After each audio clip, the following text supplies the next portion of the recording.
Let's start on the obvious first stop before any event in Bridgestone Arena at the Assembly Food Hall. Plenty to see. It's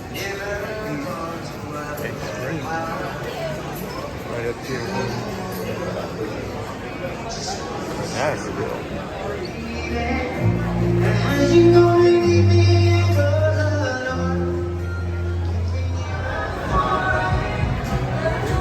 Second area as well as the second come around the beautiful, awesome rooftop for a nice quiet spot in the shadows of Bridgestone Arena, where you can hear the music down below at a distance and enjoy some peace and quiet in this bustling business.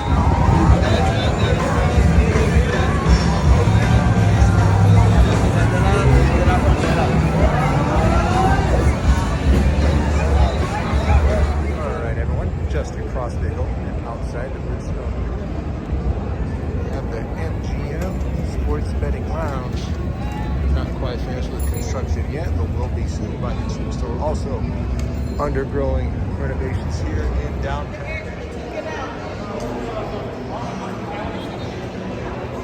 Here at the main entrance to UFC Nashville at the Bridgestone Arena.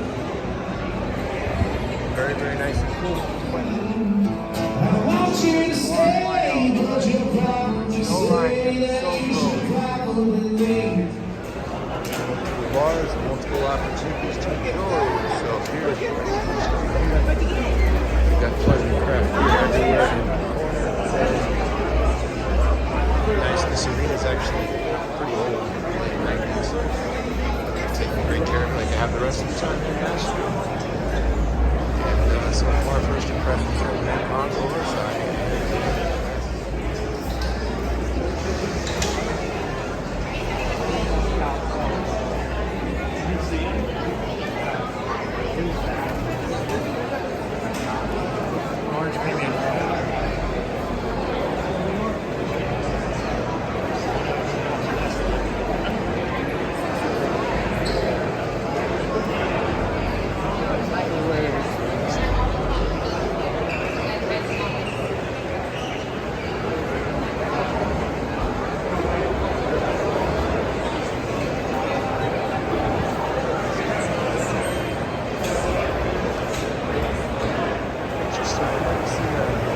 Section of weird section like this to the club level, you almost miss it. So one of the coolest things about the Bridgestone Arena is it's right on Broadway.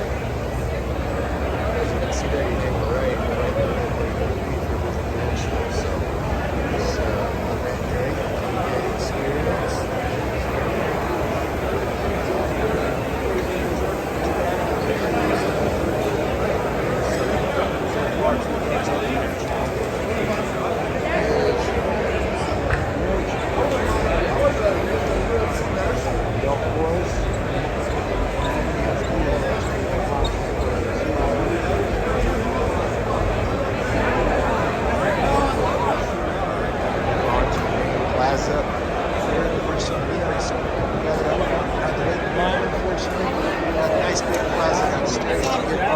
Club level and the Bud Light level, which they call the upgrade.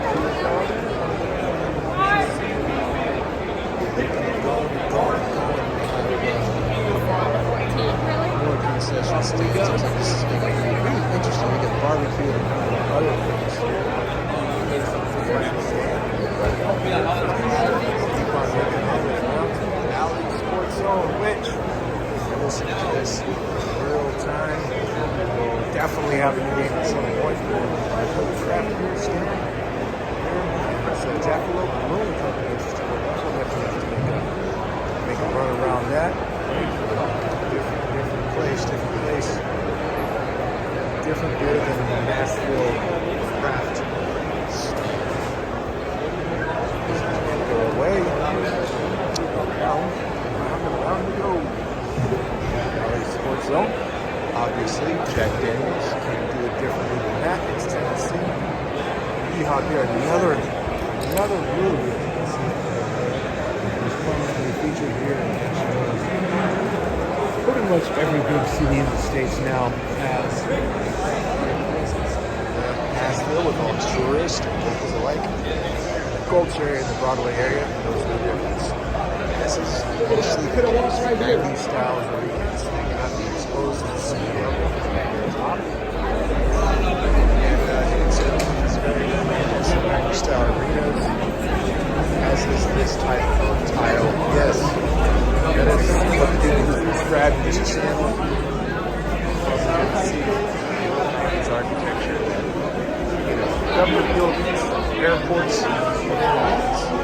and another cool bar, truly, aka Sam Adams in the thing with frozen cocktails. I've always said frozen cocktails is one of those things like gambling. I'll willingly buy, knowing I'm getting ripped off because damn, they're refreshing. Because unless you're from Texas, you're very, very hot here in Tennessee. But like the great Samuel L. Jackson said, the snakes on the plane, and they said it's hot in here. It's out in Tennessee. I didn't notice. Well, I'm from Texas. I didn't notice. Tennessee heat ain't nothing.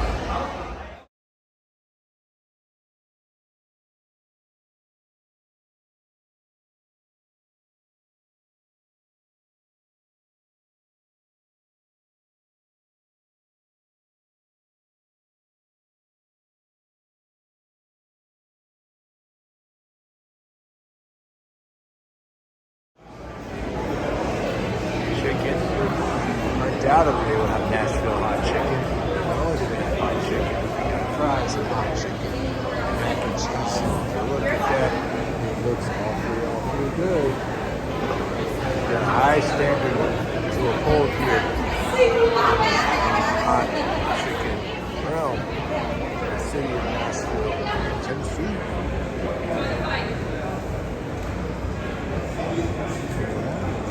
There's still outdoor section we saw earlier, the Jack Daniels located right here during hockey games. They do a live music stage that plays during the games. Another Puckett's restaurant. That's the early front runner for the concessions of the night. I know it's a local, solid Nashville chain. You have the Express checkout. If you're looking for coffee, which in an arena, having worked at several, is tough to find. This is your place, the Express checkout, which are very, very popular these days. So you come back around. Again, still no one at the South Broadway entrance. Come back around. We completed our tour. The lower concourse again. The Ford Live show, the Old Jersey area. That's what you typically get here. Bridgestone Arena, very, very fun lower concourse.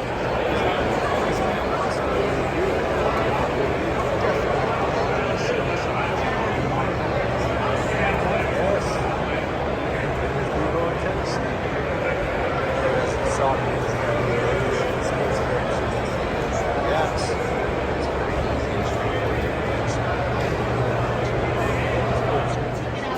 Club level.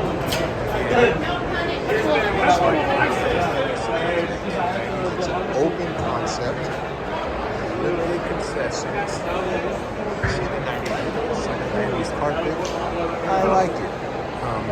There's never a lot of people on these levels in these 90s style arenas, but I like the whole way to sell club level and luxury seating being together in an arena.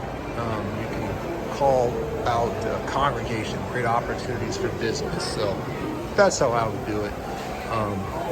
This has been the Gary Force Agco for quite some time. Shoot, as long as I could there at Bridgestone. Take a peek seat. Pretty good seats for a hockey game, as this is primarily a hockey arena. If you can guess the Arena Football League team who play here before the Predators, all Venmo. But this is probably the best seat in the house, the best suite in the house for, let's see, or NBA, or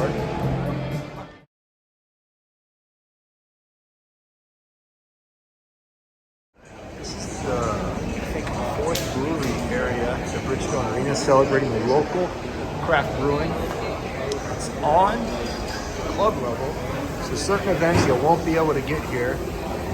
But for concerts and such, club levels are typically at most arenas relaxed. They like to move. They like to get people moving around the arena to make the crowd easier. Most club levels at arenas are memberships sold by a sporting team.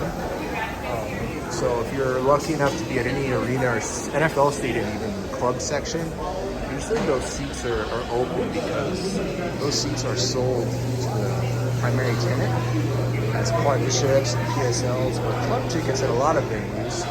Not all, because concerts do usually encompass PSLs. They're usually open just to disperse the crowd. It makes it a lot easier on the operational staff and makes a better experience for the fans. And it does give you an opportunity to sell space inside baseball there. But here, if you want to come to the Bridgestone Arena and you're at Gary Forsyth level, Pontoon Brewing is open for you to see. It's a very nice lounge, mother room, and sensory room for those with certain sensitivities to light and sound, as well as a mother's room, which is a really nice touch, which has been a big trend in arenas as we kind of go down the infamous hallway. That's not in much use tonight. As you can see, there's not much seats here, but it is a back hallway that the arena, you can tell, is I bet when it opened in 1995, looked just like that. So we're on the upper concourse now, very narrow.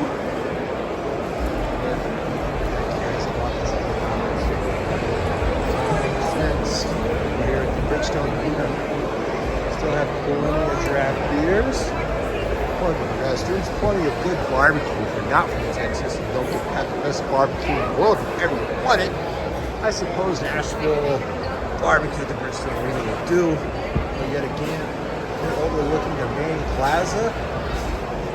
You see the sights and sound of Broadway on a busy summer night.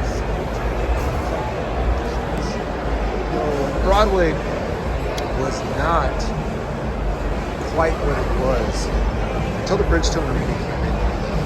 A lot of cities and a lot of states build arenas, downtown areas, trying to create big beacons of activity. Like this, these are our events. We're off the Texas Nissan Stadium a few years after, brought the Titans to Nashville, that also was hosting race IndyCar here, so that's this weekend here too has brought a hockey team and a ton of events here in Nashville. It's been a big part of, I think, why the city has boomed. So you got to say, a city investing in itself, putting public money to attract teams in an arena and a building actually works. Now, what happens next? Now that the teams are here, that's a little different. If the city itself or the state of Tennessee should be paying for that. But and then to get Nashville to where it is today, where Broadway is a fun street back in the 90s, for it is now a really commercialized, very, very profitable, must-do attraction for so many people. With all the record stores that are here and all the record companies that are here, pretty cool thing. And I'm gonna have to give Tennessee, back in the late 90s, where politics and public financing sports seems a little different, credit, but it has carried over. The Titans' new stadium is primarily funded by public money. As Nashville does fall into the trap of keeping up with the Jones, and because they didn't have the roof on the building, they feel they can get a WrestleMania, get a Final Four here, and they undoubtedly will here in Nashville with their new state-of-the-art stadium. So this is a city that, in a state that has no problem giving public money for sporting venues, knowing it brings tourists here. But it's still a pretty interesting concept of how I do think, much like San Francisco, is a private business caused the tech boom, tourism boom, has happened a lot due to sports venues, and that's something that can't be denied here. It's a good use of some old material.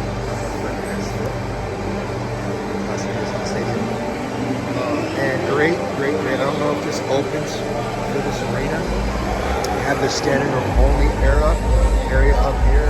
Gotta love an older arena that has one of these now that is so famous. And so, one over there. That looks excuse me for not having my nose, but I have it here. It looks pretty original. It's pretty cool. It's age now.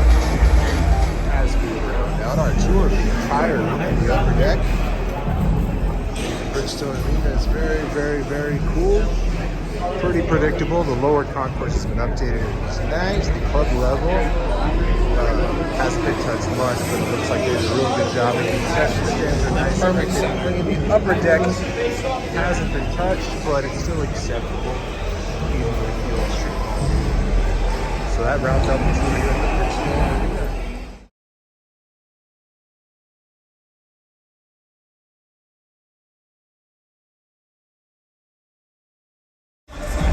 Got here. He apologized. Now fuck him, leave him pissed.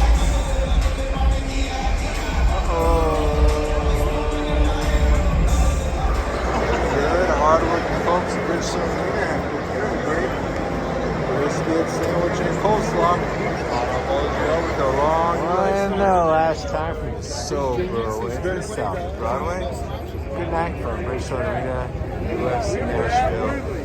Here to SEC country, folks.